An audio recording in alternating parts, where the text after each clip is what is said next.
논란의 인물이 어느덧 됐어요. 저는 그 자체가 좀 가슴이 아팠습니다. 그래서 이 논란을 저는 피해가는 게 제 스스로에게 너무 제 자신이 좀 부끄러웠어요. 사실 저는 지금 이분이 필요하진 않거든요.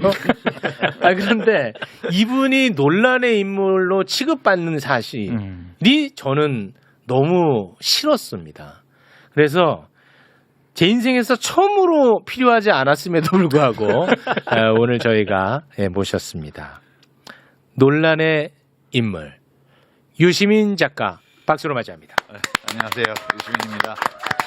네, 아유 오랜만에 뵙습니다. 부담스러우세요? 네, 아니에요. 그게 아니고요. 그 책이나 팔고 갈까? 책 많이 팔아야죠. 책 많이 파셔야죠. 네. 유럽 도시 기행 3가 나온 것 같던데요. 다스베이다 나가고 나서 방송된 다음 날 제가 유럽 출장이 있어서 갔다가 주말에 돌아왔어요. 네. 그리고 이제 이 책은 사실 연초에 냈어야 되는데 지난번에 그 사랑이 있으니 사라집니다 작업 때문에 한 6개월 늦어져가지고 지금 여기가 이제 마드리드, 바르셀로나, 포르투갈. 네, 그 포르투갈의 리스본, 포르투 이 네 도시를 이렇게 쓴 책이 이제 막 나와가지고 원래 책 신간 나오면 제가 여기 매불쇼 나오잖아요. 그렇습니다. 네. B형. 자기 이익 책 팔려. 추구요. 이익 네. 추구요. 네.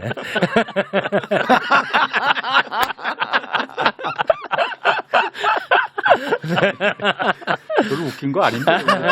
그냥 웃으면 됩니다. 네.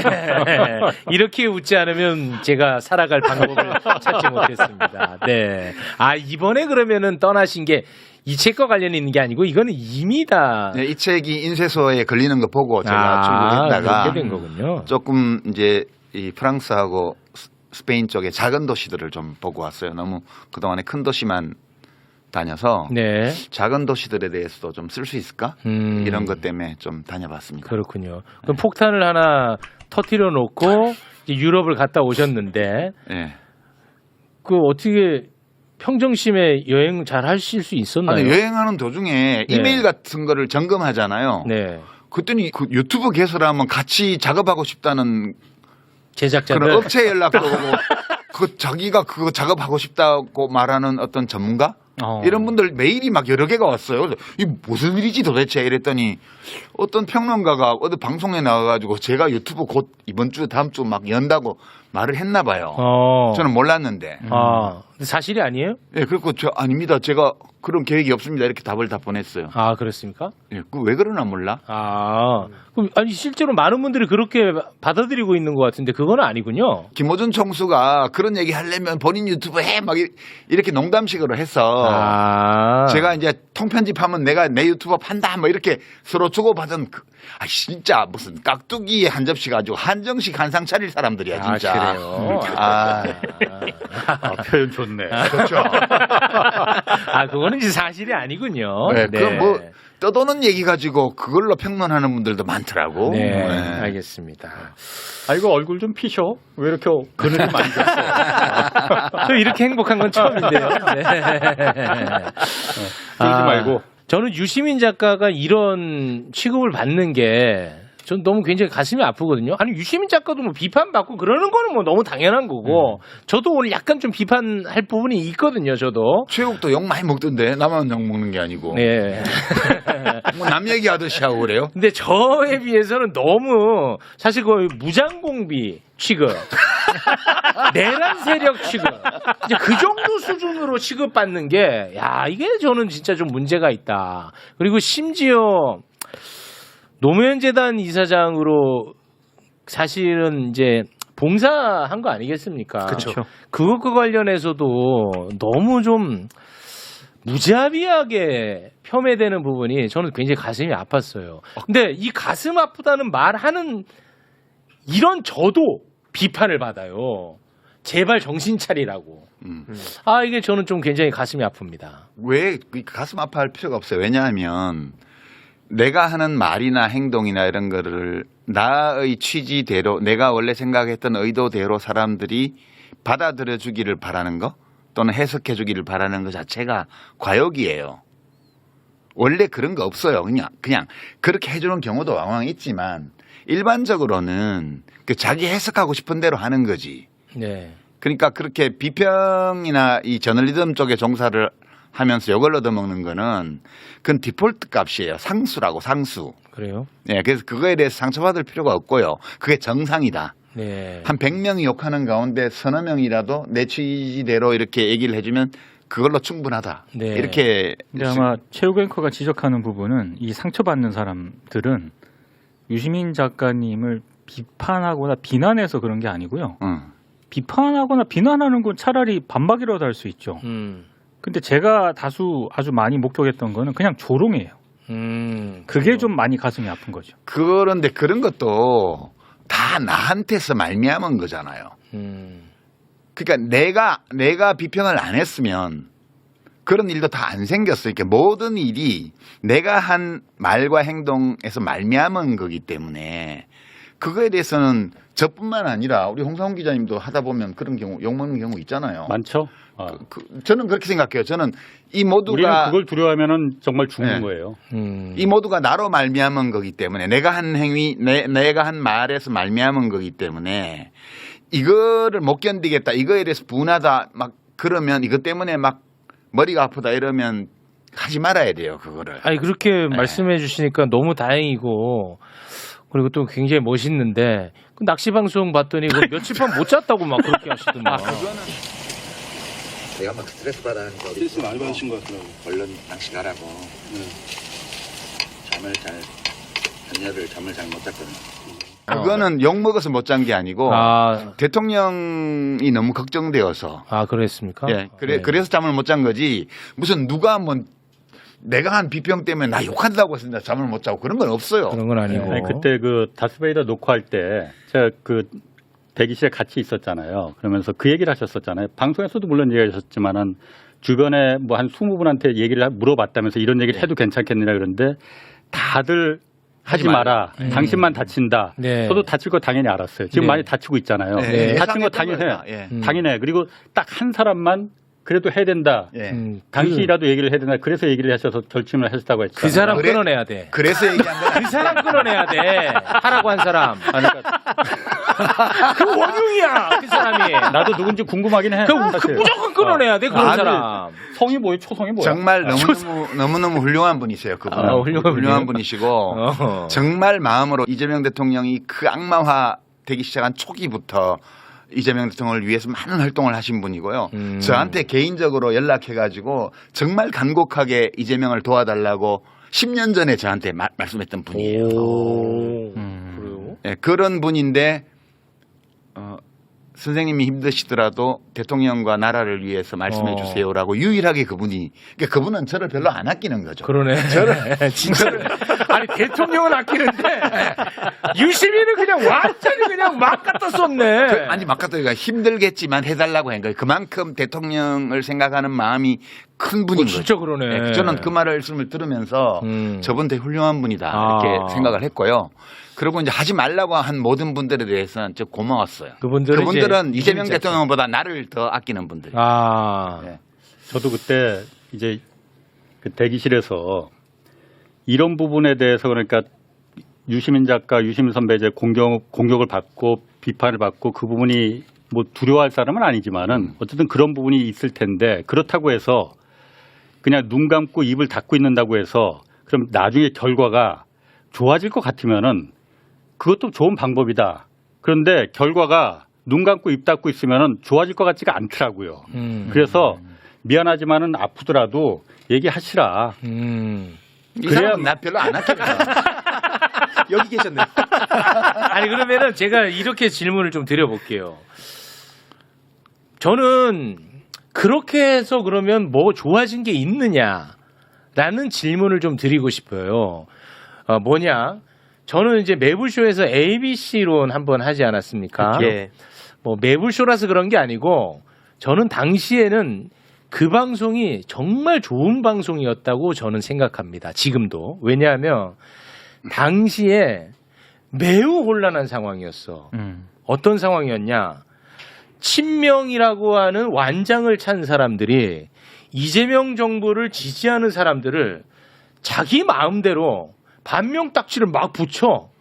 그리고 그 사람들을 막 모욕 주고 비난하고 막 그렇게 폭력적으로 나아가는 거야. 그게 이제 박근혜 때 있었던 일인데 진박 감별사들이 근데, 나서서 막. 근데 그게 발표하는 거예요. 나는 너무 받아들이기가 어렵고 굉장히 혼란했어요. 그 상황에서 유시민 작가가 나와서 유시민 작가의 언어로 그 현상에 대해서 분석을 했습니다. 매우 저는 유의미했다고 봐요. 그런데 이번에 그 다스베이다 나가서 그 건축학개론 저는 그거는 어떤 의미가 있었는지 저는 굉장히 회의적이에요. 시끄럽기만 하고 무슨 우리 국가적으로 공익이 있었나 저는 회의적입니다. 그거는 이제 앞으로 민주당에서 어떤 일이 벌어질지에 대해서 예고하는 거죠. 정치 전문 용어로는 정계 개편이라고 하는 건데요. 네. 정계 개편. 그러니까 홍익표 수석이 미디어에 나와서 어디 인터뷰하면서 재건축, 정축만 있는 게 아니고 재개발도 있다고 그랬잖아요. 네. 그러니까 이제 정계 개편에는 소규모 정계 개편이 있고요. 그다음에 중규모 정계 개편이 있고요. 대규모 전면적인 정계 개편이 있습니다. 네. 제가 정축이라고 말하는 거는 민주당을 기초로 해서 거기에 새로운 요소를 좀 붙여서 그 뭐 바르셀로나에 가면 까사바띠오라고 있습니다. 그러니까 바띠오시 집인데 다른 사람이 지은 집인데 그걸 가우디 보고 리노베이션을 해달라 그래서 가우디가 리노베이션을 한 집이거든요. 네. 그 집은 가우디가 지은 집이 아니에요. 그런데 아주 멋있는 집이 돼 있어요. 네. 그런 것처럼 원래 민주당이 이렇게 있는데 그 민주당의 다른 요소들을 붙여서 과거와는 좀 다르지만 더 멋지고 더 좋은 집을 지을 수 있죠. 이게 소규모 정계 개편이에요.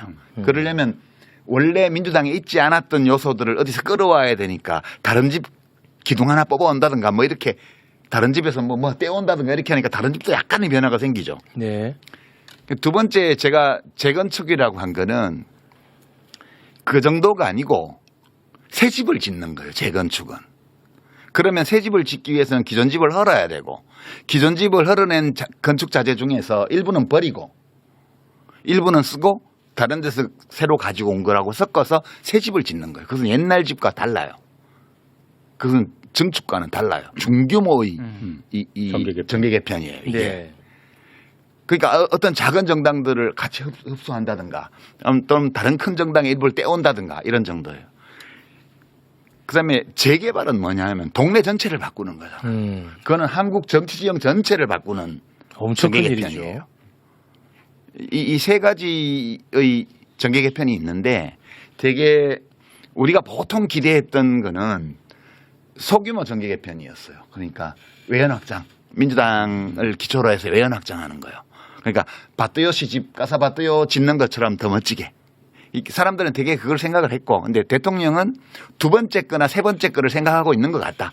그 현실을 얘기한 거예요. 네. 제가 현실을 얘기한 거고 두 번째 거나 세 번째 거를 염두에 두고 있을 때라야 의미 있는 행위들이 쭉 나왔기 때문에 특히 이제 문재인 대통령에 대한 비하, 조롱, 공격이라든가 문조 틀레유 이렇게 묶어서 뉴스공장 심지어는 매불쇼 뭐 저 같은 이렇게 비평가까지 다 묶어서 하나의 세력으로 만든 다음에 이거를 사상적으로 도덕적으로 정치적으로 공격하는 일련의 행위가 6개월 이상 지속적으로 됐다는 거는 이것은 뭘 허무는 작업이 아니고는 상상할 수 없는 거예요. 이게 전부 다. 네. 그래서 이게 최소한 두 번째 거 재건축이거나 혹은 재개발은 더 힘든 일이죠. 네. 이런 걸 하는 것 같다고 제가 얘기를 한 거고 그러니까 이제 일부 비평가들이나 언론에서는 뭐 주인 행세한다 이랬는데 그게 아니고 저는 재개발도 할 수 있고 재건축도 할 수 있다고 봐요. 네. 증축도 물론 할 수 있고요.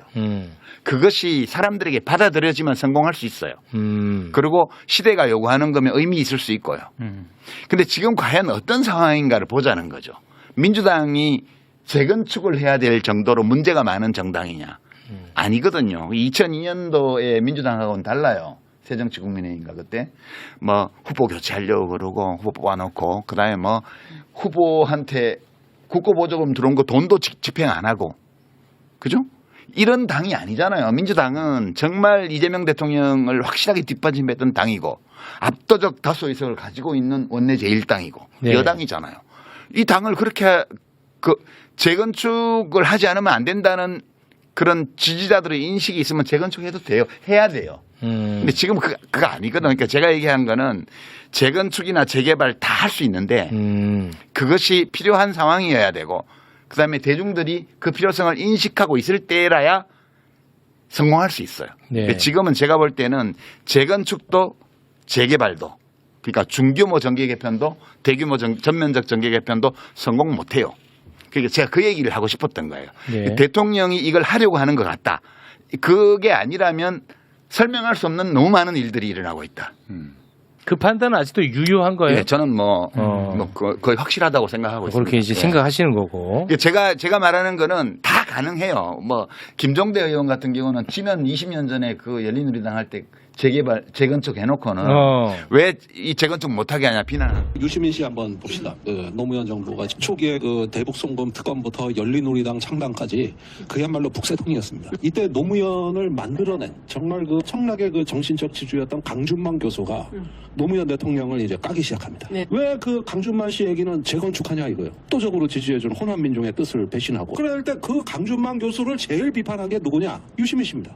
지금 노 대통령이 개혁을 하고 조중동과 싸우고 있고 기득권과 피를 철철 흘리면서 싸우고 있는데 준만 교수는 호남 얘기하면서 대통령을 반대한다. 대통령이 제일 싫어하는 게 지역주의인데 그게 바로 적폐다. 그런 식으로 싸웠어요. 그러니까 아니에요. 제가 비난한 거 아니에요. 그렇게 말이 들렸다면 제가 표현을 잘못한 건데 네. 정치에서는 그 모두가 다 가능합니다. 필요하면 해야 돼요. 네. 비난하는 것처럼 들리긴 들렸어요. 그래요? 나는 그렇게 들었어. 그러니까 좀 밝게 하세요, 밝게. 비난하려 했던 건 아니고 다 할 수 있는데 네. 그거는 지금 필요성을 인정 못 받을 거고 입증하기 어려울 거고 그다음에 사람들이 받아들이지 않을 거고 뿐만 아니라 지금 하는 방식으로는 쉽지 않을 거다. 이룰 수 없다 그거. 그러니까 대통령도 상처받고 민주당도 엉망이 되고 진영은 폭파되고 아주 참혹한 결과로 귀착될 가능성이 매우 높기 때문에 그 점을 경고한 거지. 그거는 뭐 정치에서 그런 거 안 된다는 게 어디 있어요. 다 할 수 있는 거지. 그럼 작가님이 보시기에는 예. 지금 그게 성공할 가능성이 낮다는 거잖아요. 예, 거의 없다고 봐요. 근데 이재명 대통령은 왜 그걸 하려고 한다고 보시는 거예요? 그것까지는 제가 아직 결론을 못 내렸어요. 저도 다른 정보가 없기 때문에 밖으로 드러난 사실들만 가지고 추론을 해내는 거거든요. 네. 그러니까 동기나 이런 것들에 대해서는 우리가 무슨 관심법을 쓸 수 없기 때문에 그거에 대해서까지는 지금 말을 못 하겠고요. 그냥 드러난 현상을 볼 때 그렇다는 거예요. 네. 지금. 그러면 재건축을 하려고 하는 것 같다. 또는 뭐 재개발을 하려고 하는 것 같다. 그렇죠. 라고 이제 판단을 하셨다는 건데 그 네. 판단에 대한 오류는 없을 걸로 보시는 거죠, 지금으로는. 네, 저는 뭐 여러 가지를 볼 때 네. 인사를 봐도 그렇고 그다음에 검찰 개혁 이 문제를 처리하는 것도 그렇고 대통령의 말 이걸 봐도 그렇고 그런 생각을 갖고 있지 않다면 나올 수 없는 것들이 너무 많아요. 아니 그러면 좀 좁혀가지고 가령 인사로 재건축 재개발을 생각하는 것 같다라고 판단할 만한 인사는 예를 들면 어떤 인사를 그렇게 생각하시는 거예요? 그거는 많은 인사들이 있죠. 왜 우리 다 알지 무슨 몰라요 나는. 무슨 인사혁신처장부터 시작해가지고 최근에 문제됐던 이병태 이병태도 카이스트 그렇고. 그 뉴라이트 네. 인유한도 마찬가지. 그거는 그 증축 정도로는 볼 수 없습니까? 그러니까 증축 정도? 재개발일 수도 있죠. 증축하는 데는 필요 없어요. 그런 사람들이. 아니, 너무 또 그렇게. 하나도 그거는 유 작가가 맞는 것 같은데 그 부분은. 아, 가만히 계세요. 왜 일을 더 키워요? 아니, 뭐 증축. 그러니까 이재명 대통령이 언제 이런 얘기를 한 적이 있어요. 아니, 우리 진영 사람들을 훨씬 더 많이 쓰고 그 저쪽 진영 사람들 한두 명 썼는데 그걸 갖고 너무 또 크게 생각하는 것 같다라고 이야기를 한 적이 한 번 있거든요. 그 일부 언론에서 세상에 뭐 그 보수에만 자리 다 주면은 그러면 그 집권할 때 도움 주는 사람은 뭐냐 이런 이상한 기사도 막 쓰고 그러던데 뭐 다 주긴 뭘 다 줘요. 이 중에 국무위원 중에 우리 송 장관님, 시약처장님 또 있나? 뭐 약간 있겠지. 중간 좀 그런 억지가 아니고 대체적으로 이 주류적 입장 이건 다 유지를 하고 근본적인 가치와 원칙 기준을 다 유지하는데 이것만 가지고는 안 된다는 거예요. 그래서 가급적이면 그게 훼손되지 않는 범위 내에서는 넓게 인재도 넓게, 운동장도 넓게 이렇게 써야 된다. 인사를 이쪽 민주당 쪽 계열 사람들을 압도적으로 다 썼죠. 그럴 수밖에 없죠. 민주당 소속의 대통령인데. 네. 그리고 일부를 저쪽에서 데리고 왔잖아요. 네. 근데 데리고 온 사람들 중에 원만하게 안착된 사람도 많고요. 네. 근데 문제를 일으킨 경우도 많죠. 뭐 이제 이병태 씨처럼. 이병태는 이제 나중에 이혜원 뭐 기용은 안 됐지만 네. 이혜원 씨 파동도 다 잘 안 생겼고 됐죠. 뭐 여러 가지 그런 사례들이 있습니다. 근데 이렇게 보면 왜 우리 사람한테 자리 안 주고 딴 사람들 데려다 써라고 우리가 얘기한 게 아니에요. 그러니까 사람을 데려다 쓰는데 저 사람을 왜 데려올까를 사람들이 보잖아요. 네. 그냥 일 잘해서 데려온 게 아닌 것 같은 거예요. 그래서 의심을 하는 거거든요. 그 인사에서 증축하는데 필요한 사람들은 다 데려다 쓰면 다 박수 치는데 저런 사람들은 증축하는데 필요한 사람이 아니지 않나? 그런 게 많은 거죠. 그러니까 그 부분이 그 부분은 제가 설명하는 게 좀 나을 것 같아요. 흔히 우리가 그러니까 집토끼 산토끼 그 얘기 하잖아요. 네. 물론 산토끼에서 외연을 넓히는 거 누가 거기에 토를 달겠습니까? 그렇죠. 당연히 그건 가야 할 길이고 박수 쳐줄 일이잖아요. 네. 매불쇼의 정신이기도 합니다. 산토끼가 아니고 늑대를 데려와서 집토끼들을 다 잡아 죽이면 안 되는 거 아니에요. 그렇게까지 하면 너무 거칠어. 일을 자꾸 너무 키워. 가격한 표현이지. 내가 봤을 먼저 땐 가세요 그냥. 좀 약간 나 순화시키려고 모셨더니 일을 더 키우시네. 내가 보기엔 그런 것 같아. 늑대 뭘 또 잡아먹어. 늑대까지는 없어. 거기 무슨 늑대가 이병태가 있어. 누구를 잡아먹었어. 혼자 난동부리다가 간 거지. 그러니까요. 자기 발에 자기가 채였지. 그럼 고발원은 나 속기록에서 삭제해 주세요. 그리고 이제 더 큰 거는 검찰 개혁을 이렇게 한 건데요. 바로 넘어갑니까 검찰개혁? 아니 이제 여러 정황들이 이게 지금 있죠. 제일 핫하니까. 제일 핫하니까. 근데 저는 그러면 검찰개혁 들어간다고 하시니까 검찰개혁 이야기를 하기 전에 저는 굉장히 또 슬픈 게 있어요. 뭐냐면 매불쇼만 해도 검찰개혁과 관련한 이야기를 제가 얼마나 많이 했겠습니까? 그리고 KBS 프로그램 할 때도 얼마나 많이 얘기했겠어요. 그런데 단 한 번도 댓글로 제가 압박을 받아본 적이 없어요. 근데 저는 그때 했던 얘기 지금도 똑같이 하거든요. 지금은 또 내가 어마하게 압박을 받아요. 그거 갖고 징징. 아니 징징이 아니고 이게 뭐냐면 내 발언이 달라졌으면 나에 대한 평가가 달라질 수 있잖아. 근데 검찰 개혁을 같이 원했던 사람들이 내 발언이 달라지지 않았는데 이제는 나를 공격을 해요. 난 이게 좀 혼란하다. 아니 검찰 개혁을 원하지 않는 사람들이 많잖아요 이미. 그건 공개적으로. 뭐 예를 들어서 국민의힘 진영이라든지 이런 분들 말고 이쪽에서도 이재명 대통령 지지한다고 하는 사람들 중에서도 많잖아요 지금. 원래 그렇지 않았다는 얘기를 하는 거예요. 그렇지. 왜 그러냐면 그 사람들은 대통령이 원치 않는다는 걸 알기 때문에. 그렇게 튀어요? 네. 대통령이 지금 검찰 개혁이 1년이 넘도록 안 이루어진 이유는 대통령이 수사기소의 완전 분리를 원하지 않기 때문에 이렇게 된 거예요. 우리가 이제 그 결론을 내려야 될 때가 이미 지났어요. 대통령은 뭐 하려고 그러는데 뭐 밑에 사람들이 뭐 법무부 장관이 어쨌다 민정수석이 어쨌다 이런 거는 초기에 이 사실을 직시하기가 너무 두렵기 때문에 사람들이 진짜 똑바로 안 보려고 이제 안경 껴야 제대로 보이는데 안경 벗고 본다든가 이렇게 해가지고 굳이 그걸 외면해 온 거예요 지금까지. 대통령이 원치 않았기 때문에 여기까지 온 거고 그거 말고는 다른 설명 방법이 있을 수가 없어요 지금. 그렇기 때문에 대통령이 이걸 원치 않다고 확신하는 사람들이 이 미디어 공론장에서도 이제 지금 보안수사권이라는 이름으로 검찰의 수사권을 남기는 걸 계속 본격적으로 옹호하고 있고 지금 그 사실을 우리가 직시하고 현실로 받아들여야 된다고 저는 생각을 하는 거죠. 근데 어떻게 받아들여요? 그러니까요. 그거를 이미 대선 전에 이재명 대통령 후보 시절 때부터 본인이 검찰로부터 엄청난 피해를 받았잖아요. 그래서 검찰 개혁을 주창을 해왔고 또 공약으로 내걸었고 근데 유 작가님이 보시기에는 이재명 대통령 생각이 바뀐 건지 아니면 뭐 원래 의지가 없다고 보시는 건지 그것까지는 안 따질게요. 그러니까 생각이 없으면서 공약을 그렇게 한 건지 공약은 진심으로 했는데 대통령이 되고 나서 생각이 바뀐 건지는 제가 안 따질게요. 그러나 대통령이 취임하고 나서 1년 동안 이루어진 일을 보면 두 차례의 입법 예고는 대통령 승인 없이는 나올 수 없어요. 그거는 우리가 무슨 왜 이래 왜 모르는 척하는 거야.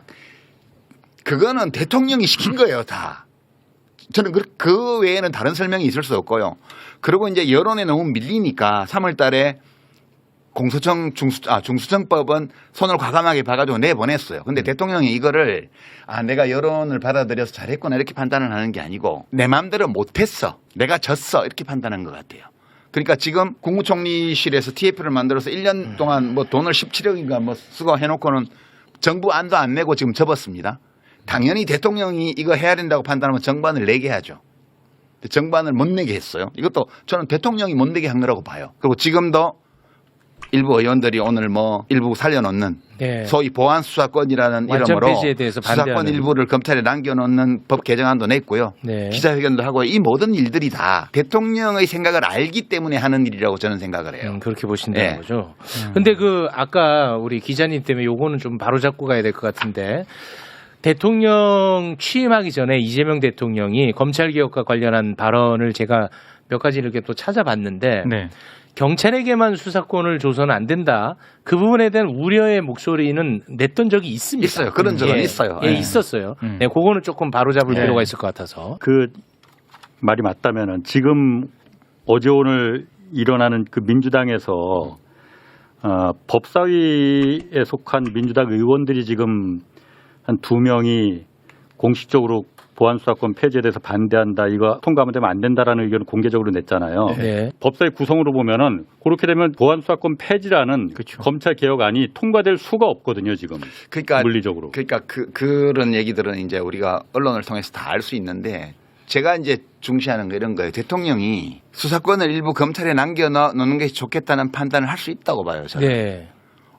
판단할 수 있죠. 네. 그거는 견해 차이가 있을 수 있어요. 그럴 수 있죠. 네. 근데 공약은 완전 수사기소 완전 분리로 공약을 2022년 대선 때도 했고 질 때도 했고 이번에 이길 때도 했어요. 그렇지만 대통령이 되고 나서 상황을 보니 그게 경찰에 너무 비대해지고 이게 다른 견제 수단이 별로 없고 이러니까 네. 일부라도 이런 이유로 남겼으면 좋겠다는 판단을 할 수 있다고 봐요. 저는. 그렇습니다. 네. 그러면 어떻게 해야 되냐 하면 국민들한테 양해를 구해야 돼요. 나와서 사실 이 문제는 제가 이렇게 공약을 했는데 와서 보니 이러이러한 문제들이 있어서 이런 조건을 달아서 이렇게 하는 게 좋을 것 같습니다. 라고 본인이 책임성 있게 이거를 풀었어야 돼요. 근데 지금 대통령이 어떻게 했냐면 비슷한 얘기 하지 않았나요? 예. 법무부 장관 시키고 총리 시키고 그렇게 지금까지 해왔어요. 대통령은 마키아벨리적으로 이 문제를 처리해서 욕먹을 일은 밑에 사람을 시켜라. 이게 막 군주론에 나오는 얘기잖아요. 그다음에 인기를 얻을 일은 내가 해라. 그런 게 다 나옵니다. 그러니까 그거는 근데 정말 인쇄매체조차도 없던 그 옛날의 통치술이고 지금 이 시대에는 맞지 않아요. 이것이 다 그 재건축 또는 재개발과도 관련성이 있을 수 있다 이게. 저는 그렇게 봐요. 작가님. 오늘 방송 이제 방송이 나간 이후에 이 방송이 어떻게 우리 사회에 영향을 끼치기를 바라고 하시는 말씀들이에요. 이 모든 말씀이. 이 모든 얘기는 예. 현실을 직시하자는 거예요. 그러니까 이제 이재명 대통령의 베스트셀러 중에 제목이 결국은 국민이 합니다라는 책이 있습니다. 네. 결국은 국민이 해요. 저는 대통령이 매우 잘못된 판단을 하고 있고 본인에게도 해가 되고 나라에도 좋지 않은 방식으로 행동하고 있다고 보는데 이 사실을 사실로 받아들이고 그리고 대처해야지만 결국은 국민이 뭔가를 할 수 있어요. 이 검찰개혁의 그걸 완성하는 문제라든가 또는 우리의 정치를 좀 더 합리적인 방향으로 이제 정당들을 발전시켜 나가는 문제라든가 이런 것들을 바람직한 방향으로 하기 위해서는 시민들이 지금 벌어지고 있는 이 모든 일들이 무엇이며 왜 일어나는 거에 대해서 있는 그대로 볼 때에만 저는 그게 가능하다고 생각해요. 그러니까 우리 작가님이 보실 때 이재명 대통령이 잘못된 길로 가고 있는 것 같다. 근데 아니 잘못된 길이라고 안 할게요. 그러면 이재명 대통령은 어떤 노선을 길을 선택했어요. 선택하고 저는 그 선택을 존중해요. 존중하는데 그것이 매우 위험한 선택이라는 거. 본인에게도 사회에도.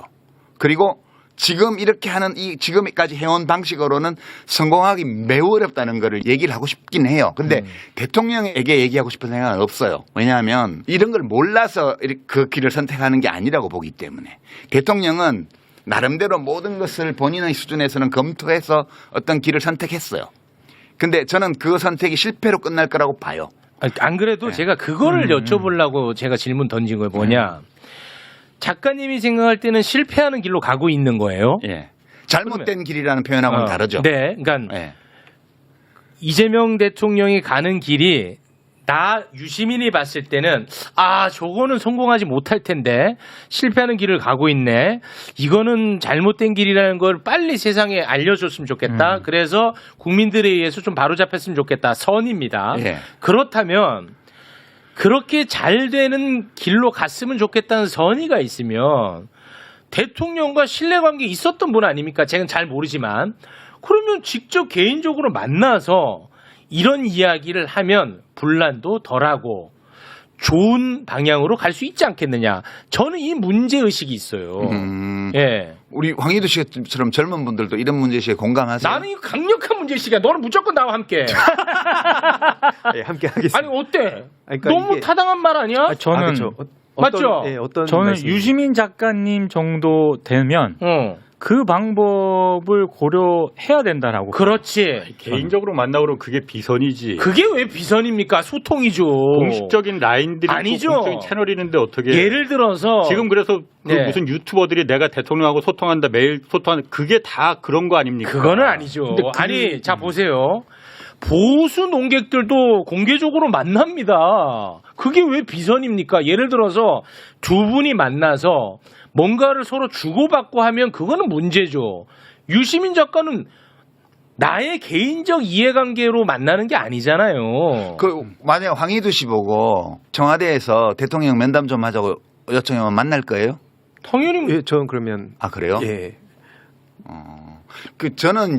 저는 어떤 거냐 하면 사실 문재인 정부 때부터 그랬는데 어떤 이슈에 대해서 의견을 물어오면 예?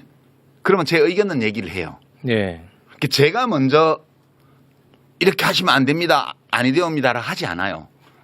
저도 제 인생을 사는 거잖아요. 그거는 맞죠. 저는 사실 글쓰기하고 가끔 하는 비평 이게 제가 세상과 관계 맺는 방식이고 네. 이 세상 안에서 제가 존재하면서 살아가는 방식이에요. 그러니까 저도 저 나름의 규칙을 가지고 살아가고 있거든요. 네. 그러면 저는 사실 이게 사람들이 좀 착각하는 건데 제가 노무현 대통령 때는 제가 선거운동원이었잖아요. 네. 선거운동원이었기 때문에 거기에 따른 책임이 있어요. 음. 그래서 그 입장에서 늘 말하고 행동했어요. 문재인 대통령 때는 제가 그 다스베이더스 그 얘기 했잖아요. 문재인 대통령 때는 간헐적 자원봉사자 또는 정책 자문에 가끔 응하는 자원봉사자에 불과했어요. 가끔. 그러니까 저는 그 정권에 대해서 책임을 질 의무가 없었어요. 네. 그러니까 밖에서 뭘 했죠. 이재명 정부에 대해서 저는 마찬가지예요. 저는 이재명 대통령에 대해서 공론장에서 이재명이라는 정치인을 지지했던 비평가지. 네.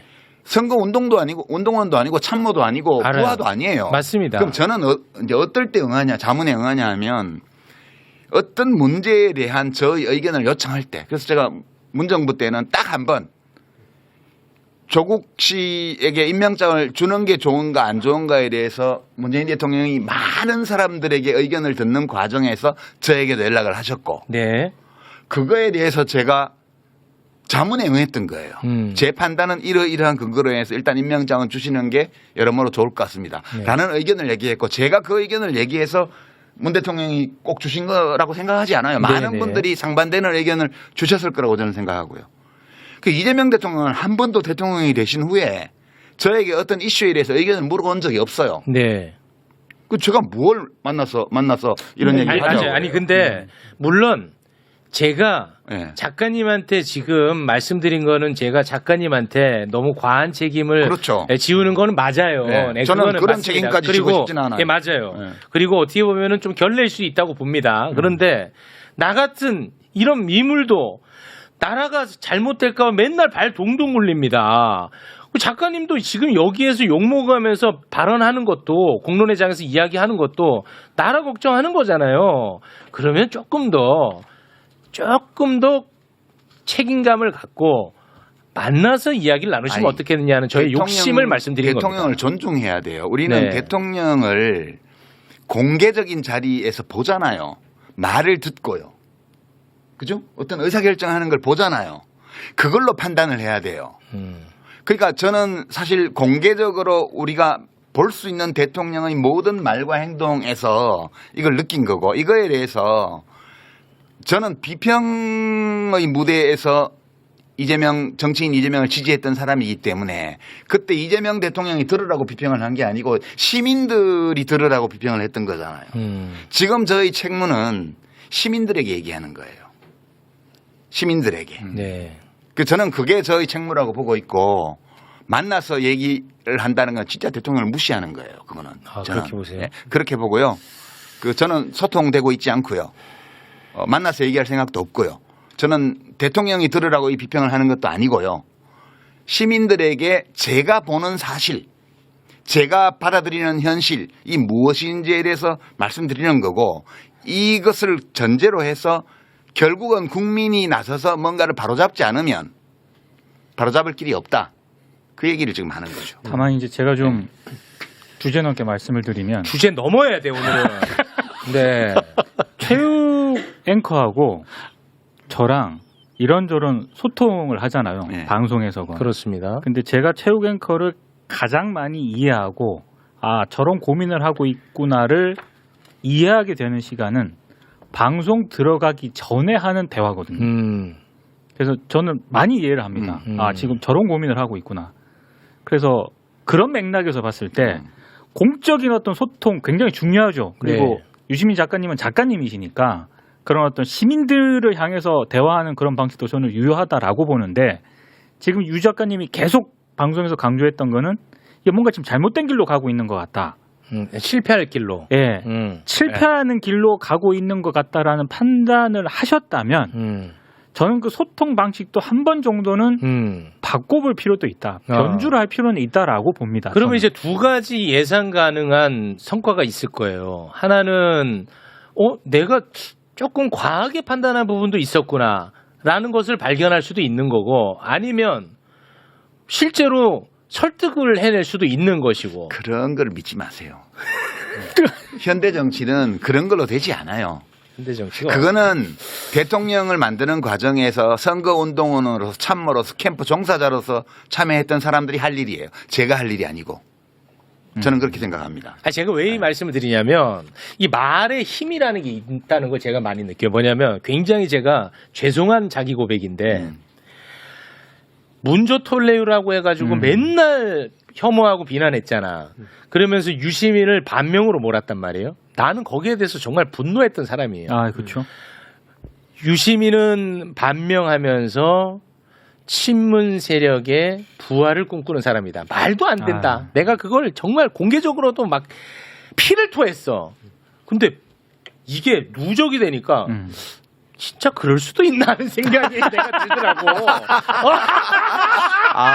이 말의 힘이야. 그래서 내가 유시민 작가님이 과거에 이재명 대통령 취임 전에 두 사람이 어떤 이야기를 주고받았는지를 내가 찾아봤어. 꽤 많지 그러게. 예. 찾아봤는데 이재명 대통령이 위기 때마다 유시민 작가의 방식으로 항상 도움을 줬었어. 예를 들어서 악마호가 심할 때 있었잖아요. 예. 그때도 방송에 나와가지고 해명할 기회를 주더라고. 근데 기회를 줬는데 그거를 이재명 대통령은 기분 나쁘게 받아들였더라고. 근데 그것도 나중에 또 둘이 대화로 풀고 받아들이고 너무 보기가 좋아. 신뢰관계야. 1월 2일 날 신년 토론하면서 감정 조절 장애 있는 거 아니냐고 물어봤잖아요. 요새 뭐 여러 가지 공격 많이 받으시잖아요. 욕설 주고받은 음성 파일도 왔다 갔다 돌아다니고 뭐 철거민들하고 맥살자들이 했다 어쨌다 뭐 이런 거 많아요. 사정을 하나하나 뜯어보면 또 그럴 수도 있는 상황이던데 제가 보기에는 그럼에도 불구하고 대선 후보로서 감정 조절 능력에 약간 하자가 있는 거 아니냐. 저는 유 작가님이 어머니가 폭행당해서 입원한 상황을 보고 어떻게 할 수 있을지 한번 제가 여쭤보고 싶어요. 그러니까 이렇게 못되게 반응을 한다니까. 그게 최대 약점이라니까. 그때가 치명적인 실수를 했는데 사실은 저한테 기회를 주려고 하신 말씀인데 제가 신년에 뭐 이런 말씀도 하시나 이렇게 받아들여요. 서운했지. 네, 서운하더라고요. 근데 그 판단 착오였던 거죠. 왜 거기서 벌컥 안 됐어요? 벌컥 화는 되지 않고 바로 물어봤지. 벌컥 화냈지. 그래 내가 이렇게 못되게 얘기하면 안 된다고 얘기했잖아요. 그게 아주 훈련 부족이고요. 수양 부족인데 그 말씀이 정말로 맞는 것 같아요. 예, 인정. 인정. 그리고 검찰에 의해서 잡혀 들어갈 뻔했던 때도 그때는 유심 작가 방식대로 굉장히 위로하고 힘을 북돋아 주더라고. 이재명 대표는 중요한 사람이죠. 혹시라도 만에 하나라도 영장이 발부되어서 구치소에 간다 하더라도 또 구속적부심 또 신청하고 또 보석 청구 또 하고 계속 법적으로도 계속 싸워야 되고요. 그리고 당대표직도 내려놓으면 안 된다고 생각해요. 옥중 출마도 하고요. 옥중 결재도 하고요. 이건 기싸움이에요, 기본적으로. 기싸움에서 밀리면 그 순간에 이제 진영이 무너지는 거기 때문에 정청래 최고위원이 다음 공천장은 이재명 당대표 명의로 나갈 거다 이렇게 말을 했던데 그게 그 사인이라고 보고요. 그냥 굳세어라 재명아 그냥. 좋았잖아요, 그 관계가. 그럼요. 저는 열심히 응원했어요. 그러니까. 네. 열심히 응원했고 많은 기대를 했고. 그럼 그때는 했는데 왜 지금 못하냐 이 말이에요. 그 다 공론장에서 한 거잖아요. 공론장에서 한 거야. 이건 네. 맞아. 내가 확인이 가능한. 근데 지금 이제 황희도 그때는 당 대표 시절이었고 지금은 대통령이잖아요. 그렇죠. 달라요? 그게 어떻게 같나? 같지가 않아요. 그때는 그냥 왜 정치인이고요. 남 무시하는 거야? 아니 이제 우리 황희도 씨가 온라인은 제일 잘 아시니까 이제 이재명 대통령이 온라인에 굉장히 밝은 분이잖아요. 예. 네. 근데 대통령 취임 이후에 지금까지 1년 동안 온라인에서 이루어졌던 소위 이재명 지지자들의 활동이 있잖아요. 그걸 대통령이 모를 리 없잖아요. 다 알고 있을 겁니다. 예. 저는 제 느낌에는 혐오 조장이 기본 컨셉이다라고 저는 소위 온라인 친명들의 활동의 기본 컨셉이 자기들이 제거하고자 하는 자들과 세력에 대한 혐오 조장이었다고 저는 받아들이는데 제가 너무 예민한 건가요? 어때요? 아니요, 실제로 제가 DC 인사이드에 이재명은 합니다라는 갤러리 그 자료를 이재명 팬카페도 있고 그죠? 예, 그 자료를 많이 모아뒀었는데 2년 전부터 그러니까 24년도부터 정확히는 친노 친문에 대한 공격이 엄청 이어졌고 거기서는 상상을 뛰어넘을 정도로 노무현 전 대통령을 공격을 했습니다. 그러면서 진짜 난리가 났었는데 제가 그래서 지난번에 나와서 민주당 정치인들이 대부분 노무현 정신을 얘기를 했고 다 했죠. 근데 이런 문제를 모르나? 말도 안 되고 저도 몇몇 분들한테는 얘기를 했어요. 이런 일이 벌어지고 있다. 근데 이걸 다 외면하더라고요. 근데 사실 이런 거는 굳이 막 저처럼 온라인을 많이 봐야지만 알 수 있는 것도 아니고 이게 건너서 다 유통이 되잖아요. 그러니까 이게 방치가 된 지가 되게 오래됐었는데 최근에 갑자기 이 양비론으로 얘기를 하면서 정치인들이 나와서 둘 다 그만해라. 맞아요. 거기서 제가 너무 화가 났던 겁니다. 나도 그건 참 서운하더라고. 그렇기도 하고요. 이제 제가 다스베이다에서 다 편집해버린 내용이 있는데 그거를 다 편집한 데 이유가 있을 겁니다. 그걸 다 편집했기 때문에 나도 이유는 있었어. 보니까. 대통령이 자신감이 지나쳤던 거 아닌가라는 저희 말을 두고 또 많은 사람들이 많이 비판을 했습니다. 비판했습니다. 근데 제가 그렇게 판단하게 된 이유를 몇 가지 얘기를 했어요. 근데 이제 이 점이 가장 심각한 건데 사실은 이재명 대통령의 많은 행위들 중에서 말도 있지만 행위들 중에서 어떤 게 있냐 하면 이것도 다 이제 재건축, 재개발 이런 거와 관련돼 있을 거라고 저는 생각하는데 모든 중요한 의사결정권자의 위치에 자기가 원하는 사람을 넣으려고 그래요. 그래서 이제 무슨 일이 벌어졌냐면 가만히 보면 서울시장 민주당 후보 경선을 불공정하게 만들었어요. 대통령이 SNS에 정원호 씨를 띄워가지고. 그 불공정 경선이에요. 대통령이 밀었잖아요. 좀 이럴 때 좀 옆에서 좀 순환 좀 시키세요. 나도 그러니까 유 작가의 그 의견을 다 동의하진 않아요. 그러니까. 아니 근데 그거는 대통령이 하면 안 되는 거예요. 원래 그렇게 하면 안 돼요. 그렇게 하면 안 되고 그다음에 경기도지사 경선에서도 명픽이라고 자칭하면서 뛰어다녔는데 어떤 후보가 그거에 대해서 청와대에서 아무 조치도 안 했습니다. 그러니까 우리가 그 조치하면 또 개입한다고 하실 거예요. 아니지. 명픽을 팔지 못하게 해야지 청와대 민정실에서. 그건 안 되는 거예요. 그런 거는 적극적으로 이제 청와대에서 나선 건 아니죠. 그런 방식으로 개입한 게 많아요. 조정식 의원이 하반기 국회의장에 도전할 거라는 거는 만인 공지의 사실이었어요. 네, 맞아요. 근데 그 사람을 그 정치인을 정무특보를 시켰습니다. 그리고 그 정무특보가 결국은 국회의원들끼리 뽑는 선거에서 국회의장이 됐어요. 그러니까 국회의장을 명픽을 넣은 거예요. 서울시장도 명픽을 넣으려다 실패했어요.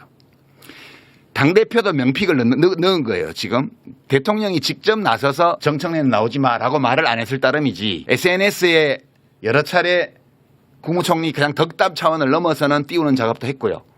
그다음에 친명 호소인인지 진짜 친명인지 모르겠지만 많은 민주당의 정치인들 대변인 대변인단에 속해 있는 비평가들 이런 사람들이 정청래 불출마해야 된다는 걸 공개적으로 쭉 얘기를 했습니다. 이런 거는 하면 안 되는 거예요. 이게 법적으로 문제 있다는 뜻이 아니고 정치적으로 이런 걸 하면 안 돼요. 대통령은 대통령의 직무수행, 행정부의 수반으로서 대통령의 직무수행을 성실하고 유능하게 함으로써 당을 이롭게 하고 정부를 이롭게 하는 사람이지, 당과 국회의 주요 포스트에 자기가 원하는 사람을 집어넣기 위해서 뭔가를 하는 사람이면 안 되는 거예요. 이게 스스로 자신의 권위를 훼손하고 있고, 민주적 지도자, 그러니까 대통령은 행정부의 수반인 동시에 정치의 지도자예요. 지도자가 이렇게 하면 안 되는 건데, 대통령이 무엇 때문에 이 욕심들을 주요 포스트에 자기가 원하는 사람을 집어넣으려고 이렇게 집요하게 노력을 하는 걸까라고 생각해 보면, 이것도 재건축인지 재개발인지는 모르겠지만 그런 구상과 관계가 있을 수는 있다. 그런데 그게 뭔지를 아무도 몰라. 어떤 정계 개편을 머릿속에 두고 있는 것 같은데 그것에 대해서 사람들에게 구상을 설명을 하고 새로운 집과 동네의 조감도를 보여주고 동의를 받아서 이걸 추진하는 게 아니고 뭔가 대통령의 권력의 힘으로 이걸 하고 있다는 거예요. 그래서 저는 이게 너무너무 불안하고요. 이것이 옳다 그르다를 떠나서 필연적인 실패의 길로 가고 있다. 지금 여당 대표를 사실상 명픽으로 해서 성공시켰다고 가정을 해봐요. 이제 그 다음에 무슨 일이 벌어질지는 사실 보이거든요. 근데 대통령은 이걸 모르나? 또는 대통령의 참모들은 이걸 모르나? 이런 것이 안타까운 거죠. 그러니까 저는 사실 대통령이 한참 전부터 너무너무 걱정됐어요. 진짜. 지금도 걱정하고 있고 이제는 마음이 편해졌어요. 이제는 받아들여요. 이렇게 가는구나. 돌아올 수 없구나. 이제 돌아오기 어렵겠구나. 그리고 이 현실을 받아들여야지.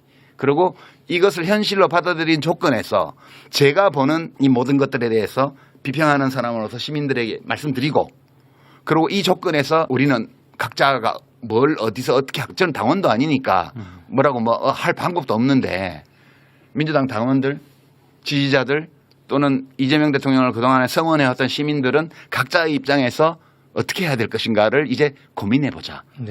더 이상 현실을 외면하지 말고 설마 하지 말고 이것을 현실로 인정하고 그 바탕 위에서 각자의 몫을 생각해봐야 될 때다. 이 얘기를 지금 하는 거예요. 그냥. 그러니까 어떤 한 현상을 보고 그 현상을 바탕으로 이제 판단을 하신 건데 거기에는 이제 과대 해석할 수 있는, 그리고 오류의 여지는 있는 거니까. 그렇죠. 오류의 여지는 항상 있죠. 제가 보는 관점은 이렇다는 거예요. 각자가 좀 알아서 좀 판단하시면 좋을 것 같습니다.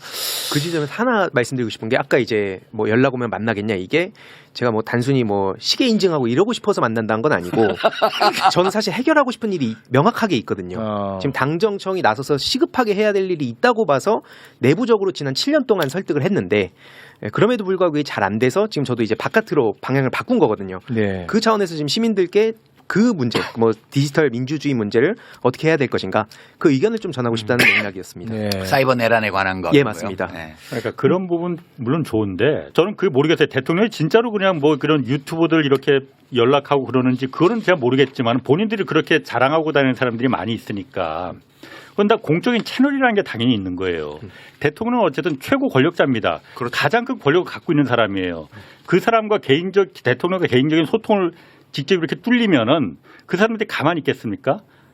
그건 소문이 말이 안 날 리가 없는 거잖아요. 대통령을 위해서도 그건 굉장히 좋지 않은 거거든요. 그런 방식은. 그래서 우리가 비선이라고 하고 그런 걸 하면 안 된다고 하는 이유가 바로 그런 거잖아요. 그것도 권력이잖아요. 그러니까 대통령의 비공식적인 라인은 이런 게 있을 수 있어요. 제가 이제 절대적인 건 아니지만 노무현 대통령 때를 생각해 보면 아무런 공식 직함도 없고 직책도 없는 사람들인데 한 두어 그룹 정도가 있었어요. 대통령이 뭔가 실패할 가능성이 높은 어떤 거를 하려고 그런다. 대연정 이런 거 나왔을 때 이러면 부속실에 연락을 했어요. 누가요? 밖에 있는 사람들이.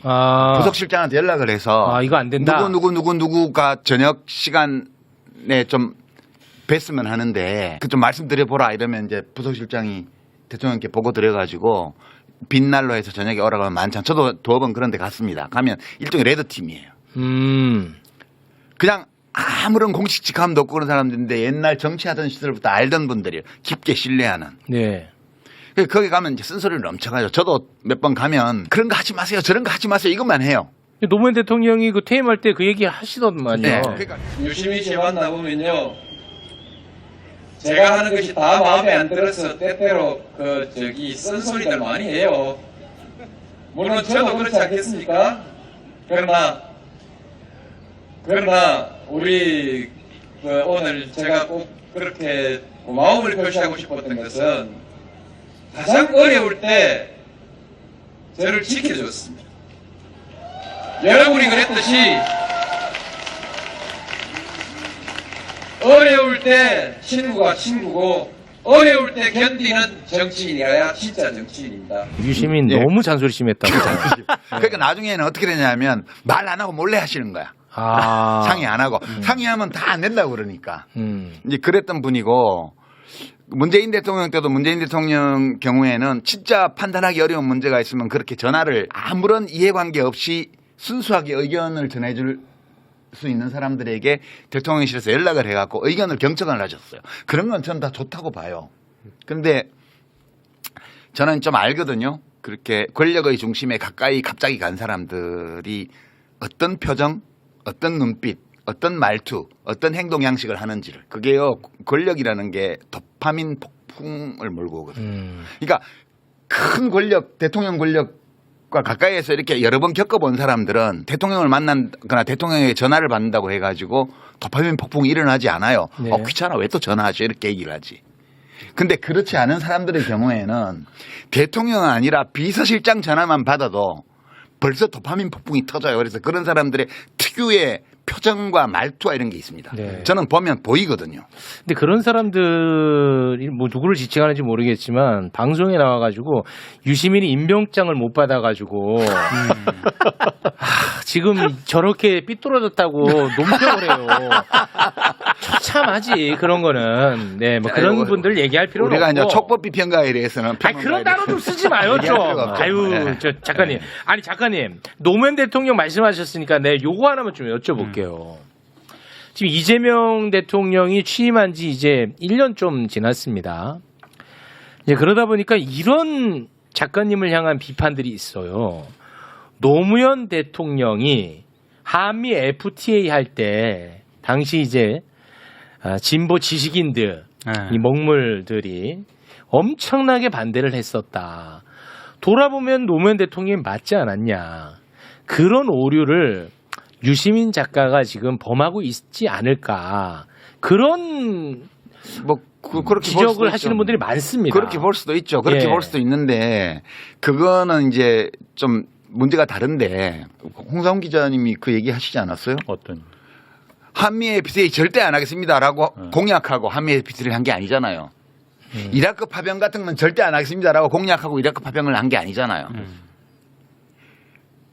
그거는 외교 정책 또는 통상 정책의 이슈, 새롭게 떠오르는 이슈였는데 지금 검찰 개혁 같은 거는 하겠다고 하고 안 한 거잖아요. 이거 차원이 달라요. 뿐만 아니라 노무현 대통령은 사람들에게 이야기할 어떤 정책이 있으면 대통령 본인이 직접 그 필요성에 대해서 자신의 구상을 말씀하셨어요. 근데 지금 검찰 개혁이 이렇게 지체되는 거에 대해서 이재명 대통령이 해명 진짜 제대로 한마디도 한 적도 없고요. 했어요. 뭘 했어요? 아니, 그러니까 저 국민 피해를 최소화해야 된다. 그게 말이 돼요? 그 정도로 이걸 처리할 수 있는 문제라고요, 이게? 그러니까 이게 저는 뭐 그렇게 비유해서 비판할 수 있죠. 좋아요. 좋은데 지금 이재명 대통령이 하는 것은 제가 틀렸다고 말을 하는 게 아니고 너무 위험하다. 실패할까 봐. 실패할 거다. 그렇게 얘기하는 거예요. 아니, 그러면은 제가 궁금한 게 어쨌든 이재명 대통령도 검찰의 그간의 그야말로 어떤 그 권력 독점이 굉장히 위험하다는 걸 너무나 잘 알고 있고 본인도 그러니까 피해자이고 그렇죠. 이걸 해야만이 정권도 재창출되고 이어질 수 있다는 걸 너무나 잘 알 텐데 왜? 그 문제는 저도 아직 답을 못 찾았지만 이제 문재인 대통령 만났을 때 구조적 다수라는 말을 했죠. 썼죠. 예. 네. 이제 그거는 성립할 수 없는 단어예요. 원래. 민주주의 선거에서 대통령을 뽑고 5년마다 뽑고 지금 우리 4년마다 국회의원을 뽑는데 다수가 되는 구조를 만든다는 건 원천적으로 있을 수 없는 거예요. 그러니까 대통령의 머릿속에 지금 뭔가 있어요. 어떤 모델이? 네, 뭔가 있는데 그게 뭔지에 대해서 대통령이 말씀을 안 하기 때문에 우리가 정확히 그걸 볼 수는 없어요. 그러니까 구조적 다수를 만들려고 했던 가장 확실한 시도의 사례를 보면 그 3당 합당이에요. 1990년에요. 그게 민정당, 그다음에 신민주공화당 김종필, 그다음에 김영삼의 통일민주당 이 세 개가 합쳐갖고 의석의 거의 70%가 넘는 의석을 가진 거대 민자당을 만들었잖아요. 그 지역구도로 보면 TK, PK, 충청도를 합쳐가지고 구조적 다수를 만들었어요. 네. 근데 그게 그 다음 총선에서 바로 깨지거든요. 민주주의 선거에서 국민 주권이 실현되는 이 선거에서 다수를 차지하는 구조를 만든다는 거는 발상 자체가 불가능한 발상이에요. 이제 어떤 의미를 담아서 구조적 다수라는 말씀을 이재명 대통령이 했는지는 모르겠으나 저는 이제 대통령이 지금 아직 말하지 않은 어떤 재건축 또는 재개발에 대한 구상이 있고 그 구상을 뒷받침하는 팀이 밑에 있다고 봐요. 그런 게 없이 그런 말이 나오지는 않아요. 근데 그 팀의 기획 수준이 되게 형편없어요. 너무 수준이 낮아요.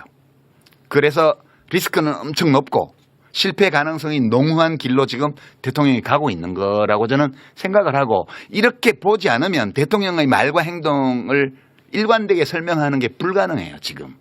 그래서 제가 이렇게 추론하는 거고 그게 뭔지에 대해서는 조금 더 대통령의 생각을 알 수 있는 말과 행동들이 나오고 나면 추론해낼 수도 있을 거라고 저는 봐요. 저는 답답한 게 그러니까 물론 유 작가님 말이 본인 말이 다 맞다고 확신할 수는 없는 거잖아요. 네. 그럼요. 그런 비판이 많아요. 유시민 작가는 자기만 옳다고 해. 막 이런 아니, 비판이 많아요. 누구나 자기가 옳다고 생각하는 얘기를 하지. 그러면 내가 틀렸다고 얘기하는 사람도 야, 요거는 저랑 똑같은 생각입니다. 네. 아니, 누구나 다 어떤 주장을 할 때는 그게 맞습니다. 맞다고 생각하고 주장을 그렇죠. 하지. 난 틀렸어라고 주장하는 맞아요. 그런 정신 나간 사람이 어디가 있어요. 네. 그러니까 저는 지금 그 보안 수사권 부분에 대해서 굉장히 이게 지금 그 구조를 지금 애초에 그러니까 쭉 달려왔던 그 방향성을 틀어버리는 지금 분기점에 와 있는 거잖아요. 네. 만약 이 분기점이 틀어지면은 뭐 마음이 식는다 정도가 아니고 등을 돌릴 가능성이 매우 높습니다. 사람들이 지지층들이. 그러면은 정권 재창출은 정말 그거는 완전 물 건너 간다고 저는 보고 있거든요. 왜냐면 나부터도 정말 고개가 갸우뚱갸우뚱해질 테니까. 이러면 정권 재창출이 불가능하다는 걸 너무나 본인이 잘 알 텐데 그게 제가 그러니까 풀리지 않는 부분이다. 정권 재창출은 4년 뒤의 일이고요. 아직. 네. 지금 이제 이게 얼마나 좀 우스꽝스러우냐 하면 대통령이 모호한 말을 하고 SNS에나 이런 데서 물론 해석이 필요하고 그러면 해석 투쟁이 막 벌어져요. 민주정에서는 이런 일이 있으면 안 돼요. 민주정에서는 대통령이 어떤 안건 어떤 이슈에 대해서 자신의 생각을 말해야 돼요. 해석의 여지 없이요. 근데 이게 지금 보면 대통령 SNS에 뭐 부처 돼지 이런 거 올리면 이게 뭔지를 둘러싸고 대변인이 나와서 해명하고 뭐 누구는 그게 문도 털레를 유시민을 겨냥한 거라고 얘기하고 누구는 조선일보라 그러고 이 난동이 벌어져. 이 소동. 아이 그 조선일보였어요.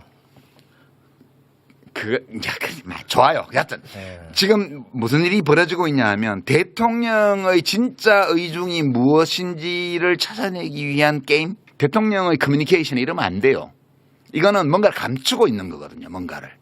대통령이 지속적으로 자기를 친명을 자처하는 사람들이 그렇지 않은 사람들을 공격하는 수단으로 이용하는 그런 모호한 말을 계속 주기적으로 내왔습니다. 지금까지. 이런 거는 민주정에서는 이러면 안 되는 거예요. 이것도. 그래서 저는 뭔가 이상해요. 뭔가 잘못됐어요. 크게. 그냥 보통 잘못된 게 아니고 아주 크게 뭐가 잘못 가고 있다 지금. 네. 그런 걸 느끼는 거죠 지금. 예.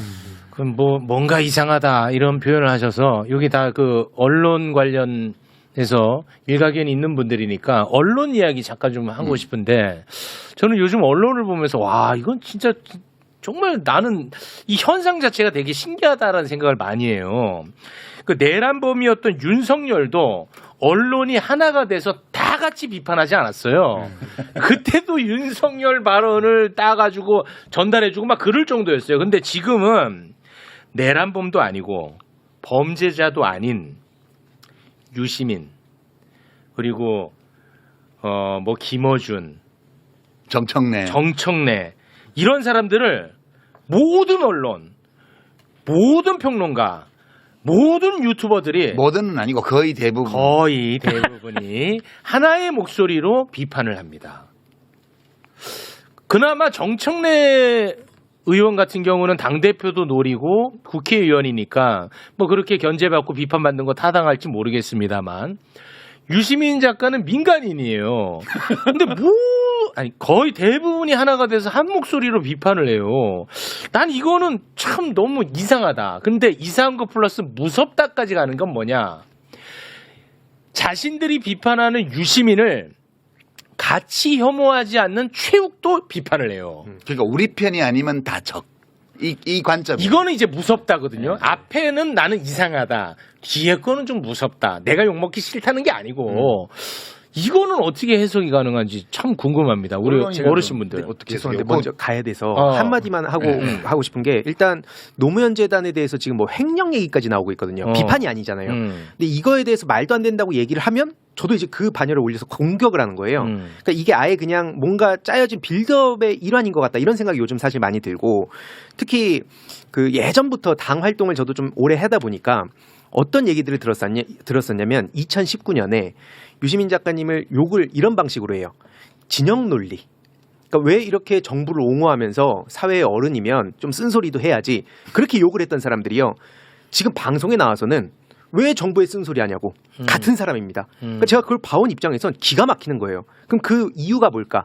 사실 요즘 보면은 그 뭐 다른 여러 가지 이유도 있지만 유튜브 조회수 그러니까 막 맨날 퇴물됐다고 욕하면서 조회수 엄청 빨아먹잖아요. 아 유시민 퇴물됐다고 하면서. 퇴물됐다고 하면서 거론을 왜 하냐? 나 욕하면 조회수 올라가요? 지금 뭐 조회수 엄청 올라가죠. 진짜요? 네, 그래서 저도 좀 해볼까 합니다. 마지막으로 그 말씀 드리고 저는 일어나야 될 것 같은데 네. 진짜 퇴물이 된 이준석 얘기 한때 죄다 했었잖아요. 맞아요. 지금 안 하잖아요. 안 하지. 진짜 퇴물됐으니까. 맞아. 조회수가 안 나와요? 안 나옵니다. 그래서 저도 안 씹어요. 그래서 내가 욕을 먹는 거예요? 예. 그러니까 이걸로 상처받을 이유는 없네. 이건 댓글에서 벌어진 일이라면 무슨 뭐 작전 세력이 있겠거니 할 수도 있는데 댓글에서 벌어지는 일이 아니라 심지어 매불쇼 출신들이에요. 전부 다. 매불쇼에서 그렇게 오랫동안 함께했던 분들이 다 외연 확장에 실패한 거네. 네, 제가 좀 그러니까 많이. 저는 저널리즘적인 행위를 하고 있는 건 아니라고 봐요. 이거는 흔히 말해서 기성 언론들이 운영하는 유튜브 채널들 있잖아요. 거기가 더 하거든요. 더하죠. 굉장히 심해요. 노골적이에요. 근데 거기가 더한 이유는 간단합니다. 제가 봤을 때.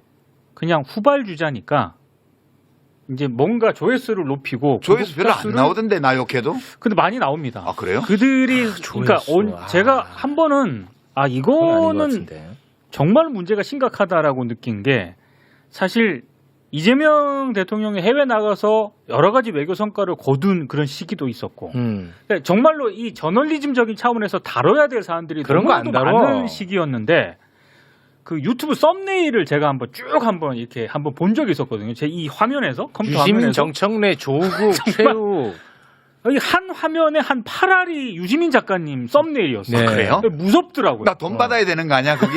그러니까 이거는 뭔가 상당히 잘못됐다. 왜 이럴까? 제가 봤을 때 여러 이유가 있겠지만 가장 큰 이유는 상업적인 이유가 가장 크다고 봐요. 그 정도로 돈벌이가 되나 내가? 그거는 아닌 것 같은데. 예컨대 전통적으로 조중동 이런 데는 내란을 일으킨 경우에도 보수 세력하고 이제 뭐 민주 세력하고 사이에 중립이잖아요. 맞습니다. 네. 그죠? 네. 그다음에 한겨레나 경향처럼 우리가 보통 진보 매체라고 말하는 오마이뉴스나 이런 데들은 기본적으로 보수 세력 쪽에 하고 민주 세력, 진보 세력 쪽에서는 진보 세력에 좀 기울어져 있지만 진보 내 정파에 대해서는 또 중립이잖아요, 대체로. 맞아. 지금까지 이렇게 해왔잖아요. 맞아. 근데 지금 보면 그 구분 없이 제 발언이 뭐 맞냐, 뭐 민주당에 도움되냐 이런 여론조사도 있더라고. 그것도 뉴스토마토 그거 보면 네. 제가 놀랐는데 진보층에서는 반반이더라고요, 그게. 저는 깜짝 놀라서 이 정도로 동의 비율이 높단 말이야. 놀라운 일이잖아요. 그 내용도 잘 안 알려져 있는 일개 비평가의 말을 가지고 여론조사를 했는데 반반 나왔다는 건 지금 문제가 심각한 거예요. 그게 지금 정부가. 그렇게 돼 있는데 민주당 지금 전당대회도 보면 유력 후보가 팽팽하잖아요. 지금 여론조사를 보면 큰 차이 없어요. 그런데 미디어를 보면 평론가더라고. 거의 99대 1 정도로 완전히 김민석이에요. 맞습니다. 그러면 이 격차를 어떻게 설명하지? 지금까지 재래 언론이나 혹은 유튜브 저널리스트들이 취해왔던 그런 각 진영 내에서의 중립성 최소한 또는 뭐 진보 보수의 중립성 이거 다 깨지고 민주당 안에 정파 사이에서도 중립을 안 지키는 네. 이 현상을 어떻게 봐야 되지? 그래서 제가 그걸 고민하다가 용력이라는 단어를 생각한 거거든요. 너무너무 이상한 거고요. 99대 1까지는 아닌 것 같아요. 95대 5는 되는 것 같아요. 제가 이렇게 온라인에 이렇게 살펴보면 100개 중에 한 5개는 있어 그래도 공정하게 하는 데도. 그러니까 제도권 언론은 거의 대부분 그러니까 이쪽하고는 반대야. 그렇지. 예, 우리가 잘못됐을 수도 있어요, 그러니까. 맞아요. 그래서 저는 제가 좀 자기 검열이 좀 심한 편이거든요. 그래서 나와는 방향성이 다른 데가 절대 다수예요. 네. 그래서 나만 틀렸을 가능성은 전 열어두고 그들이 이야기하는 것을 되게 꼼꼼히 봐요. 저도 많이 봐요.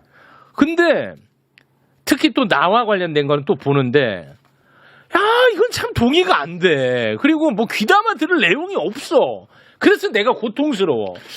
일주일에 수십 군데 가서 말하는 분들이 뭐 들을 얘기 있는 걸 뭘 하겠어요. 이러니까 욕을 좀 드시는데. 틀면 그 사람들이 한 10대 명이 똑같아 뺑뺑뺑뺑 돌아. 그것도 맞죠. 네. 재래 언론 유튜브부터 네, 맞아요. 네. 비평 프로그램부터 유튜브 그 저널리즘까지 말씀 맞아요. 네. 한 20명 정도가 거의 90% 이상 차지하면서 햇말 또 하고 또는 뭐 어제 한 말과 다른 말을 오늘 하고 이렇게 지금 돌아가고 있는 거 아니에요? 저는 이렇게 보면서 되게 무서운 분들도 있더라고. 그 비평가들 중에는. 그러니까 신약에 보면 그런 얘기 나오잖아요. 예수께서 말씀하시기를 죄 없는 자 먼저 저 여인을 돌로 쳐라 라고 말하니 아무도 돌을 던지지 않아도 나오잖아요. 근데 돌로 쳐라 제일 먼저 던지는 사람 그리고 끝까지 던지는 사람 이런 평론가들 무서워요. 저는 그런 분들 이렇게 틀다가 툭 나오면 막 얼른 돌려요. 너무 무서워가지고. 용서가 없어, 용서가. 용서가 없어. 정말 죄 없는 자 먼저 저 여인을 돌로 쳐라 이러면 제일 먼저 던지고 제일 마지막까지 던지는 사람들. 그런 사람들도 몇 명 있고요. 네. 그럼 자기가 무슨 말을 하는지도 모르고 하는 사람도 많아요. 그리고 진짜 깍두기 한 접시로 한정식 차리는 사람들도 있고요. 맞아. 그냥 말 옮기는 걸로 비평하는 사람도 있고요. 네. 그 참. 저도 봐요. 들을 말이 있나 싶어가지고. 근데 견디기 힘들더라고 보면서. 아니 저에 관한 것만이 아니고. 네네네. 그냥 비평. 예, 저도 마찬가지입니다. 네. 네. 그거 좀 어쩔 수 없지 뭐. 네. 세상이 이런 걸. 근데 이제 오늘 방송이 나가면은 이런 비판이 또 많이 쏟아질 것 같아요. 반명선언. 반명선언. 이제 유시민, 너가 ABC 벤다이어그램 그려가지고 그렇게 떠들었지. 근데 웬걸? 네가 제일 먼저 돌 던지네. 이 비판이 굉장히 많을 것 같습니다. 돌 던지는 게 아니고 대통령의 선택을 받아들여요. 저는. 대통령이 그런 길로 가려고 한다는 걸 받아들여요. 그거에 대해서 도덕적으로 잘못됐다든가 뭐 정치적으로 틀렸다든가 이렇게 얘기하지 않아요. 겁니다. 다만 실패할 거다. 그리고 너무 위험하다. 본인에게만 해로운 것이 아니고 그 이재명 대통령을 당선시켰던 진영과 그 많은 시민들을 굉장히 가슴 아프게 만들 거다. 그 얘기를 하는 거지. 돌 던지면 망해라고 던지는 거잖아요. 그러니까 뭐 노무현 대통령 퇴임 후에 검찰 수사 받을 때 죽어서 뭐 속죄해라 이렇게 하는 게 돌 던지는 거죠. 저는 제가 원하는 거 이런 거예요. 제가 보는 현실을 시민들에게 말씀드리고 많은 시민들이 현실을 있는 그대로 보고 여론을 새로 만들어내고 대통령이 그 여론을 보면서 자신의 노선을 수정하는 거. 그 여론이 만들어집니까 그러면은? 노력해봐야죠. 뭐 안 되면 할 수 없죠. 네. 지금은 무슨 누구를 상대로 싸워서 이기려고 뭘 이루려고 이 말을 하는 게 아니에요. 그냥 내가 이런 생각을 하고 있고 내가 이런 위기의식을 갖고 있는데 많은 사람들이 나와 같은 생각을 한다면 변화가 일어날 수 있을 거야. 일어날지도 몰라. 안 일어날 수도 있지만 내 생각이 틀렸다면 변화가 안 일어날 거고 안 일어나야 맞는 거고 내 생각이 옳다 하더라도 변화가 일어나지 않을 수 있어. 그래도 내가 이렇게 생각하면서 대통령이 저 길을 저렇게 가는 것을 그냥 방관했을 때 내가 느끼게 될 어떤 가책 이런 것들이 싫기 때문에 네네네. 그냥 말을 하는 거예요. 이기려고 하는 거 아니에요. 네네. 현직 대통령 임기 1년밖에 안 된 분을 상대로 이렇게 비판해가지고 제가 무슨 싸움을 이기겠어요. 네. 그냥 저를 표현하는 거라고요. 저의 생각을. 왜냐하면 표현하지 않으면 나중에 후회할 거기 때문에. 예.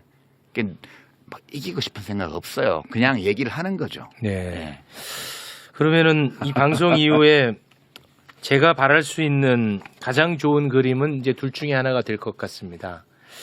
우리 작가님이 봤을 때 그 실패 길로 간다고 보셨으니까 그 길이 좀 바로 잡히거나 아니면 유시민 작가 보란 듯이 실패가 아닌 성공으로 마무리가 되거나. 그러면 더 좋죠. 네. 제가 틀렸고 대통령이 만인의 지지를 받으면서 성공했다 그 길이. 그게 뭐 재개발이 되었든 재건축이 네. 되었든 뭐든 성공했다. 그럼 저는 아쉬움이 없어요. 잘 됐다. 저는 사실은 이재명 대통령의 어떤 정치적 선택과 무관하게 그의 인생은 언제나 응원하는 입장이거든요. 네. 예, 그의 인생 지금 60년이 좀 넘는 그의 인생을 이렇게 볼 때 늘 응원하고 싶은 마음이 생겨요. 예전에 비평을 통해서 지지할 때도 늘 그런 마음이었거든요. 지금도 마찬가지예요. 그 인간 이재명의 삶에 대해서는 늘 응원하는 마음이 있고 잘 되기를 바라요. 제 생각이 틀려서 저는 완전 쫄딱 망하고 욕만 먹고 끝나고 책도 안 팔리고 욕만 뒤지게 얻어먹고 그리고 대통령은 보란듯이 성공해서 대한민국 정치를 다 갈아엎어가지고 정말 그게 뭔지는 모르겠지만 구조적 다수를 만들어서 뭐 정권 재창출에도 성공하고 그러면 좋겠어요. 네. 제 생각이 틀렸으면 좋겠다고요. 네. 대통령의 구상과 대통령의 생각이 옳고 옳을 뿐만 아니라 대중의 이해를 받고 그렇게 해서 현실에서 성공하면 좋겠어요. 네. 나는 망해도 괜찮아요.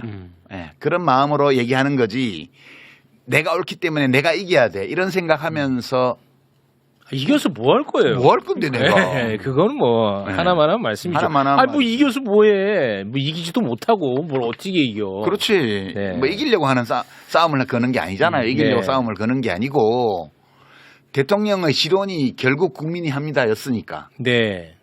지금은 결국 내가 합니다처럼 보이는데 다시 대통령이 결국 국민이 합니다로 돌아와 주기를 바라는 마음은 있죠. 제가 옳다면. 알겠습니다.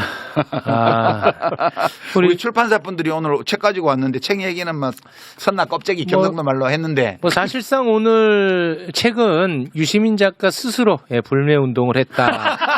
이렇게 정리가 될 것 같습니다. 유럽 도시기행 3. 그래 너무 많이 팔리면 또 B라고 욕 먹으니까 적당히 팔아주세요. 자기 장사한다고 또 난리 날 테니까요. 안 팔리는 것도 나쁘지 않은 메시지가 될 것 같습니다. 우리 기자님 오늘 어떠셨어요? 어질어질해요. 어질어질해요?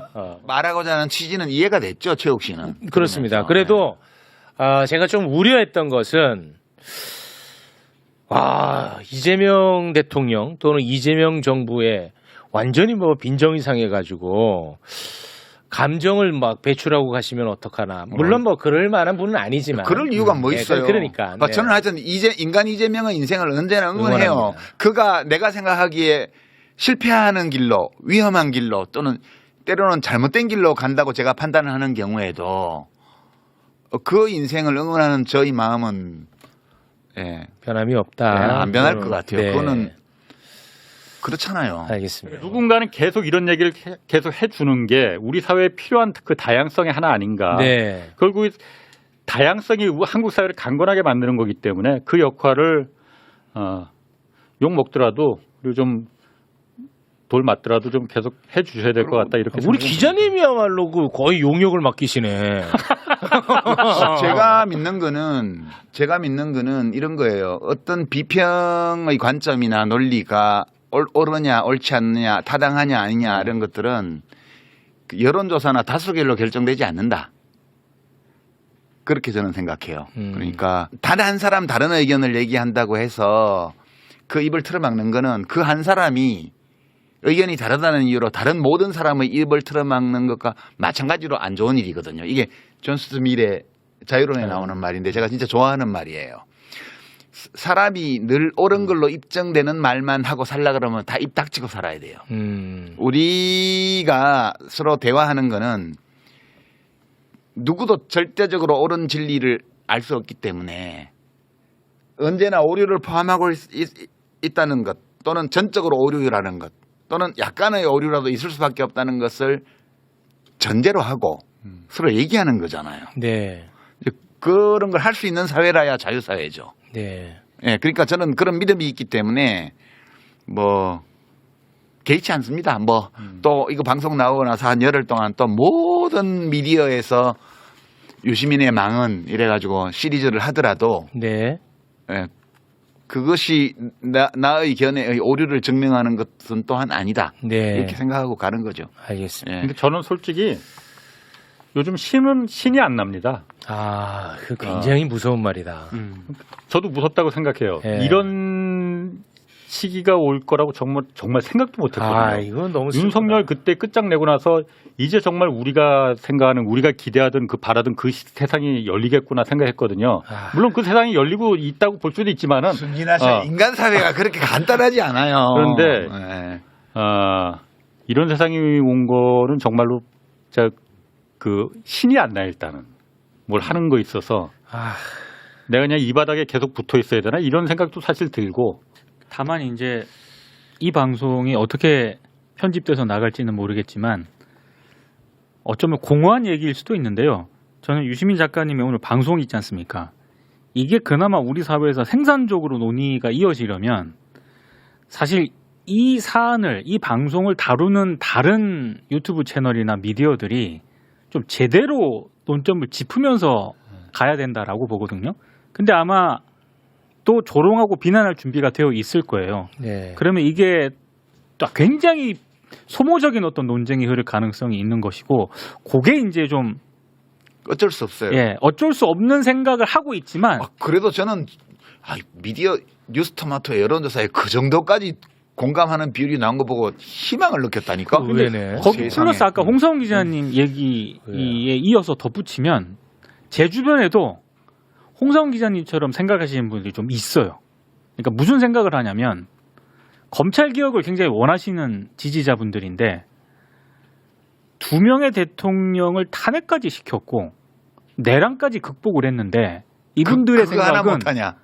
와, 근데 검찰 개혁은 좀 안 되네. 약간 이런 생각을 가지고 계시거든요. 네. 근데 만약에 또 이 방송이 나가서 약간 그런 어떤 생각을 더 강화하게 되는 어떤 만약에 그런 결과로 이어질까봐. 그러니까 제가 말하는 거는 대통령이 안 하고 싶어도 하게 만들어야 돼. 이렇게 가야 돼요. 대통령이 안 하고 싶어 하는 것 같은데 우리가 어떻게 하면 하게 만들 수 있지? 이거를 생각해야 된다니까요. 민주주의는 정당 정치입니다. 그러니까 김대중 대통령 때만 하더라도 김대중의 민주당이었어요. 그러니까 노무현 대통령 이후로 국민경선 제도를 도입하고 당원 제도가 생긴 이래로는 민주당의 노무현 대통령, 민주당의 문재인 대통령이었어요. 그리고 민주당의 이재명 대통령일 때 대통령도 강하고 민주당도 강한 거예요. 대통령의 지배를 받으면 당이 망하는 거예요. 그거는. 대통령의 지배를 받으면 안 돼요. 민주당이 권력을 가진 대통령의 지배를 받아들이는 순간 그 당은 해체가 시작되는 거예요. 대한민국 정치에서 민주당이 정체성을 잃고 해체되면 그 다음부터는 내일이 없는 거예요. 그 다음부터는 모든 게 다 혼돈입니다. 제가 이재명 대통령의 구상이 굉장히 위험하고 실패할 가능성이 많다고 생각하는 그것 때문이거든요. 그러니까 알겠습니다. 예, 그 점은 그냥 위험하다고 하지 그냥 굉장히라는 것까지 붙이지 마시고 굉장히 위험합니다. 알겠습니다. 오늘 더 굉장히 위험해졌어 지금. 네, 오늘 뭐 편집에 대해서 좀 걱정하시는 분들이 많은데 오늘 편집은 제가 안 나오는 걸로 편집하겠습니다. 네, 그러면은 뭐 깔끔하게 될 것 같습니다. 한 25분 정도밖에 안 나올 것 같은데. 그럼 나는 어디 출연한 거지? 네. 자, 그러면 이 정도의 다양성의 목소리도 포용하지 못하면은 네, 어떻게 재건축이나 재개발까지 갈 수가 있겠습니까? 맞는 말씀입니다. 네. 알겠습니다. 그래서 했잖아요. 뭐 자꾸 그렇게 얘기하세요. 할 것 같아서 그래. 아니, 지금. 본인도 안 하면서. 쫄지 마세요, 최용님. 네, 알겠습니다. 자, 그러면 오늘 여기서 마무리 짓겠습니다. 어떤 평가가 나오더라도 그거는 또 겸허히 수용하도록 하겠습니다.